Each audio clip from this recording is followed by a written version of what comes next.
What is up, everybody? It is the Minifigure Guru, and I'm here with another custom set video. Today is obviously going to be Iron Man, considering, well, it's the third movie in the MCU, and we're on our third custom set. Iron Man 2 came out in 2010. It starred Robert Downey Jr., Don Cheadle, Scarlett Johansson, Gwyneth Paltrow. It made $623.9 million, so it did outgross Iron Man 1 and Incredible Hulk, which is good. Improvement in the MCU.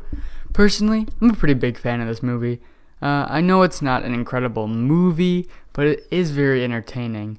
It could have done without some plot points and subplots, but overall it's just there's a lot of charming characters, and I don't know, it's just super entertaining. Many people agree with me on this since it has a 73 on Rotten Tomatoes and 71 audience score, which means, it's not too incredible, but it's not a horrible movie. It's usually ranked really low in people's lists of ranking MCU movies. So, like usual, 2 sets, 8 minifigures. Here we go. Let's start with the first set, which is going to be based around the Monaco battle. Let's start with the minifigures. The first one here is going to be Happy Hogan. So, this is Happy Hogan, obviously from Iron Man 2. He has a simple suit on. I use I think it's Widow's Peak now hairpiece. But it's the one they use for Ghostbusters. He has a bit of a, shocked expression, a bit of stubble. He looks older nowadays than obviously he did back in 2010. So this is what he looked like then. Now he has more gray hair, he has a goatee. It was kind of weird looking back, not seeing Happy Hogan with a goatee, but this is Happy Hogan. Our next one is going to be Iron Man Mark V. So I know Lego already made this. Let's start with the obvious. I did use Legos as a template. All I really did with Legos is add side printing or side leg printing and then arm printing. I also changed some things throughout, but overall I think Lego did a really good job. Like I said, I drew up the concept back in 2018, and then Lego a year later released this actual minifigure, and I couldn't see a way to really improve it, completely change it, so I just improved it a tiny bit. If you want to know, I added some lines, I added those dots around the arc reactor, I added the side leg printing and the arm printing, like I said, and some detail on the helmet. But overall, Lego did an incredible job, so yeah, there's my Mark V. Our next minifigure is going to be Racing Tony Stark. I know, another Tony Stark, you're probably thinking. Well, this one is much more iconic than the other two that I already did. He has the messy kind of hairstyle where it's down. It works really well, as you can see by the reference picture. He has that blood mark next to his eye, some dirt stains, and obviously just the good old Tony Stark face with a different expression, of course. So I put him in his blue and black racing suit. It's pretty just blue and black throughout. It has some detail on the shoes, and then has Stark and number 11. I don't know if number 11 is an Easter egg to anything, but he had number 11 on it, so I put it there, obviously. Simple minifigure, but a really cool one, and any knockoffs I've seen anyone have, they stand out and they're really cool. So I think Lego actually really should make this minifigure. Next up, our final minifigure of this set is going to be Whiplash. So he's actually in multiple layers, so I'm starting with the torso. He has an underlayer of a 6-pack. Above that is tattoos, and then above that is the arc reactor itself, or the machine thing, vest thing he has to hold the arc reactor. He also has a skirt piece that has detail on it. Underneath the skirt piece would just be that exact same detail on just orange legs. He has some arm printing to show tattoos and continue on the vest thing.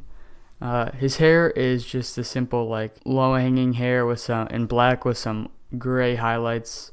Then he has a bit of an angry expression, and then black shoes. So that's my rendition of Whiplash. So here is the collage and what the set would kind of be.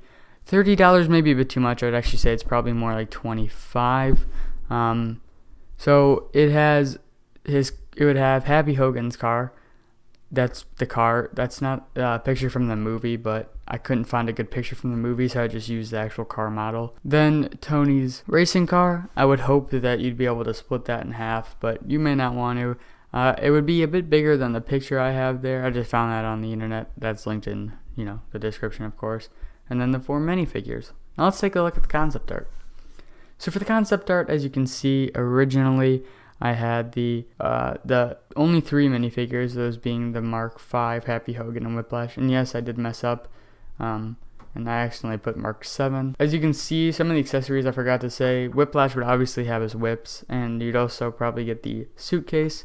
We got that in the Malibu Mansion attack from Iron Man 3 back in 2013, but I feel that it'd be useful or it just makes sense to get that in the set, of course. And then later in the timeline, I ended up adding Pepper to the set, but she's obviously not here, so you're probably wondering, where did she go? Well, I thought that Tony Stark's racing suit would be better, and I actually drew him last, and I had drawn 2 of the minifigures already. I think I drew Mark 5 and Happy Hogan, and then that's when I finally added Tony's racing suit costume. So he's actually a pretty late addition to the game. And as you can see, also I originally had it as Whiplash attack, but I think Monaco attack sounds better, so that's the Monaco attack. So set number 2 would be based around the final battle. Let's start off with the minifigures.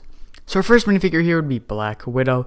Let's start with the big thing, the hairpiece. So I used Wonder Woman's hair instead of the Black Widow hair that they're using in the current 2020 Black Widow sets, and the ones that they used back in 2012 for the original Black Widow. Originally, it was a no-brainer. I thought, okay, of course I'm going to use that, but I always look and just see if there's any alternate hair pieces that may work better. And I honestly thought that this one worked better. Her hair is a lot more bushy, I guess you would say. It just comes out a lot more. It has those curls, but there's no hair piece that really represents the curls well. So that wasn't really a deciding factor. I just thought that this one better represented, her in this movie. She uses the Scarlett Johansson Black Widow face with a slight smirk. If we move down to the torso, she just has a simple blue, dark blue, color. On the arms, you have the SHIELD logo and those wrist things, and then on the hands, a little tan is poking through on the mostly black hands. She has a belt on her torso about halfway through with her symbol on it, and then a belt to hold pouches that goes from her upper hip to her lower hip. The legs are dual molded black and dark blue. There is a little strap on her thigh, and then the boots are simple. They just have some straps on those. So yeah, that's my Iron Man 2 Black Widow. Our next one is actually another rendition over a Lego figure that, Lego's already made.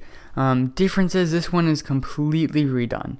I used pretty much nothing from the original one, and I just went from scratch. So for the helmet, I added some bolts on top and some other little small details on the very top that are accurate to the, suit.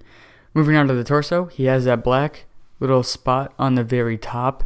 That is on the suit where his neck is, so he can look down and stuff. Next to those are some gold highlights. Next to those are some gold parts. Those are actually these big things that come around his shoulder. I'm pretty sure they're guns, but when they're hidden, they are just these little gold things that come around his shoulder. So that's what those are. The arc reactor, you can see the arc reactor, it's white. Around it is that blue kind of glow, and then around that is the silver. The torso has some very simple lines, not much going on. There's some silver and blue highlights, but again, not much. That continues down to the hips, which continues down to the legs with some gold and silver, and then some more detail on the feet. The arms is probably my favorite part for some reason. I think this is just one of my favorite minifigures I ever drew. They have those shoulder parts that come out a bit. Obviously, I can't really show that in Lego, but they come out a bit.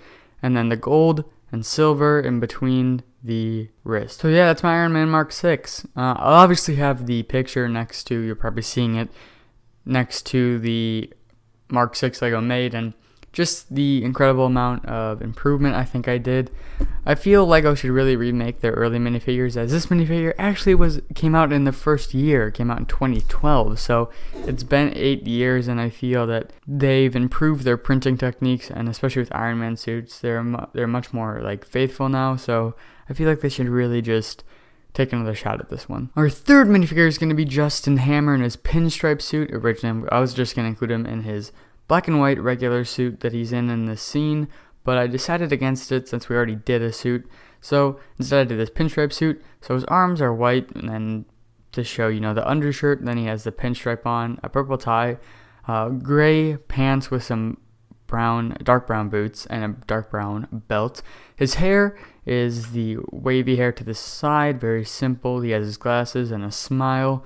The face is actually just an alternate version of the face we actually got for the Detroit Steel Strikes set, so that's what that is. It's a very simple minifigure, but very iconic villain, and debatably should have been the main villain, but either way, he was pretty cool, charismatic, and a great foil to Tony Stark. Our fourth and final minifigure is going to be the War Machine armor. So technically we have this armor. It's the all gray suit that we got from Lego. I don't know why it's so hard for Lego to just do dark gray on light gray. They for some reason feel the need to do black on light gray. Many people actually don't like the suit because of that. Personally, it doesn't bother me at all. I like the suit either way. But for many people, for some reason, it bothers them. So I took that into mind and I made sure I did it dark gray on light gray. It also helps the white and red stand out a lot more on the dark gray. So that's cool. So we use this, obviously, the Scuba Iron Man mold with some printing on it. And then a gun is on the back. He has some arm printing and leg printing and side leg printing. So he has all these things. But overall, this is just, I don't know, I find it really surprising we haven't gotten an accurate War Machine, really. Again, personally, I really like the black on dark gray. I really like the black on gray. I mean, I guess it's not perfectly accurate, and I'd much prefer accurate, but it looks really cool, and I think it captures the essence of War Machine. But we definitely need to redone Mark 1. So the set itself would be very simple. It would come with 2 small trees that you could destroy, and the Whiplash armor. Now obviously you don't get the Whiplash, but since the sets would probably be $70 or maybe even $60, since this one could be $35 and the other could be $25, I don't think it's that much, because Lego releases sets that are more than that all the time, obviously, over $60 or $70. So if you just buy them together, then you have the entire Iron Man 2 collection for not that much. So the 2 pretty small sets, that's why I really didn't mind putting the Whiplash armor without any Whiplash. But yeah, very simple. Again, the mocks are linked down below, but it's a very simple set, but one I think we'd all really appreciate. If we move on to the concept art now, we have pretty similar actually. So I raised $5 on the price for both of them in the final collage, though now that I think about it, both could probably be the original $35 and $25. So the Whiplash mock changed a bit. I was thinking something Hulkbuster or maybe kind of Detroit Steel Strikes actually is what I was kind of thinking. But that mock is actually pretty close to Detroit Steel Strikes. That mock works really well. The only thing that mock is missing is the helmet, which he does have, so you kind of need that. As you can see, there's a tree, and then I didn't even realize this. I drew a little bird, and then I put board because, he says board. I'm not going to try to ruin the joke, but yeah, that's funny. So as you can see, it was pretty much all like that. So the Iron Man Mark 6 was always here. The War Machine with the Scuba was here, and Justin Hammer was here.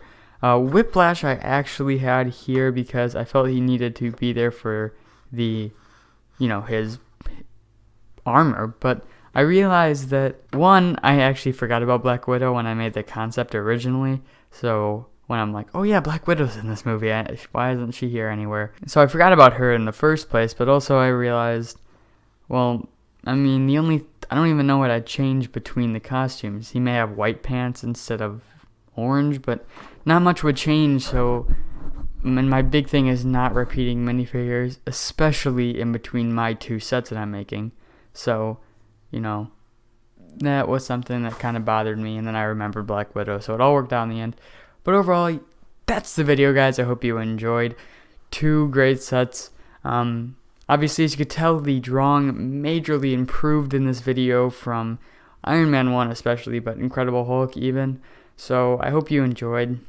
Tell me, guys, what you think I forgot. Set pieces you think I should have drawn, or set pieces you think I should have included. And yeah, so obviously next week is going to be Thor. And actually, if you're still here, just so you know, I just came up this morning with what's going to be the second custom set series. Obviously, that's very far down the line, but I figured it out, so that's cool. And yeah, I hope you enjoyed the video. Bye, guys.